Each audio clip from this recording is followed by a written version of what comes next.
Another very interesting approach to working with paper is to work with the multiples. If you look, for example, at jewelry, it consists of multiple items or pieces that look maybe similar or are the same in their shape, you know. Or in garments, for example, you find this as well. It's a really nice way of creating interior design objects, lampshades and other things, you know. And the way to do that is you just take any paper that you have at home, let's say it's on print paper like this one, and you fold it. Right? So fold it in half, and then you already have this. Okay? Then you fold that again in half. Yeah. And now you can draw a shape on there. It could be literally anything. Yeah. Let's create an interesting shape. Generally, curves are considered as something feminine in a design element, in a drawing, whilst corners are considered masculine. So it's actually quite interesting to create shapes that have a good balance of corners and curves. See? Maybe we can make this. Maybe you can even do a hole in there or something, you know, so it's a curve followed by a corner. Okay, there's loads of corners. Let's do that, right? So you can create any shapes, but this is kind of maybe a shape that could be interesting. To speed up the process, I will just fold a few more sheets and hold them behind because I don't want to waste my time recutting the same shape over and over again. So I've got effectively now 12 pieces here from 3 sheets. And it really gets interesting, this exercise, when you work with minimum of 10, but ideally like something like 20 images.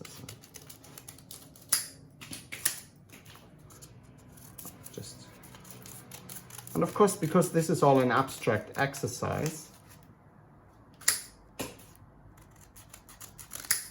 know, we can, whilst we cut, change the shape as well a little bit.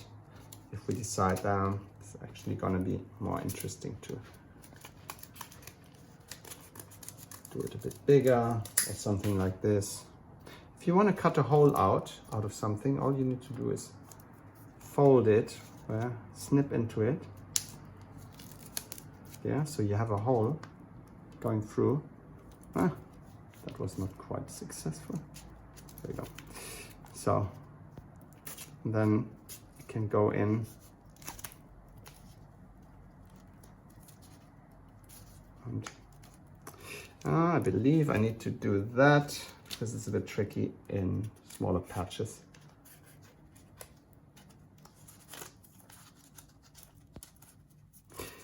So it's all about creating a shape, multiplying it.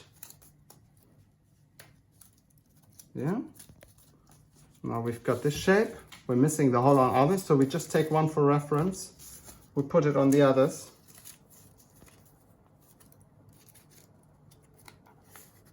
And we're cutting, oops, let's hold it in a different angle. And we're cutting around. And then we can just use any good old tool like a stapler or some masking tape or something and start to play with them and see what we can do with this. So I've got 12 times this shape here now. Yeah.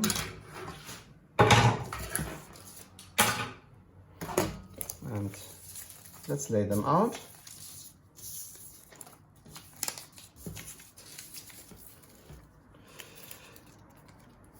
And now it's entirely up to you how to develop this further.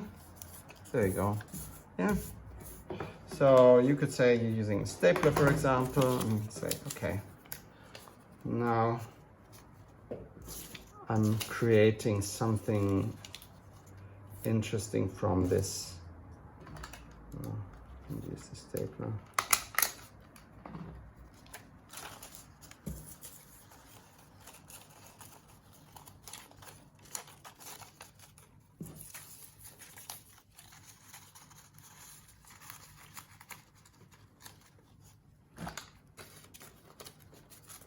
And it's not so much about the result, it's more about the experimenting. This is what you're here for. This is what foundation is about. To experiment with new media, to see where it takes you, if you get some interesting ideas. So let's see if we can staple this. Yeah, so this looks a bit rubbish, but you can also start to fold into it now. You know, and by doing the same thing with each panel or piece, this is maybe one too much. You can take one out as well. So here we go. So you can start to create something that could be of interest. And then you can decide, okay, I'm going to tape it up and maybe turn it into a lampshade. Maybe it would be quite nice to bring this down and attach a third piece to it. I guess I can staple that. Now you do the same thing again with the next one. Bring it down. And this, and attach another piece to it. It's really about experimenting and seeing where it takes you, if you get any intriguing ideas out of the shapes that you have in front of you.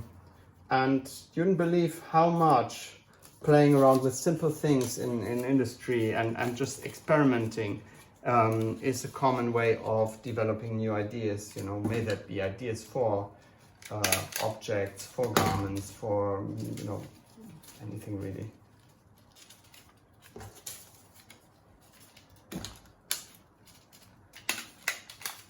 Oops, that didn't grab all these.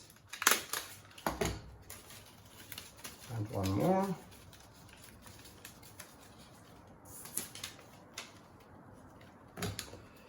Let's see if we can use this for something. It's the beginning of something. Maybe by combining these again and adding more to this, I could create some sort of a lampshade or something, you know. Maybe it looks, in the end, it reminds me on a jellyfish or something, you know, and I get a new idea from it.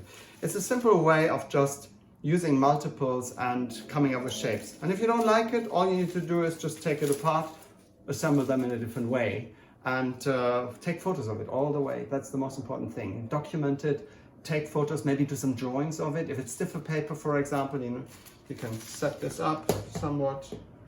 Will this stand? Of course it will not. So, you know, make a little illustration of it. As we know, we don't need to draw it exactly as it is. Maybe we get an idea from it, and just by getting the idea, maybe all of a sudden you have an idea for a vase or something like this, or you turn this upside down later on in your design. Yeah, who knows?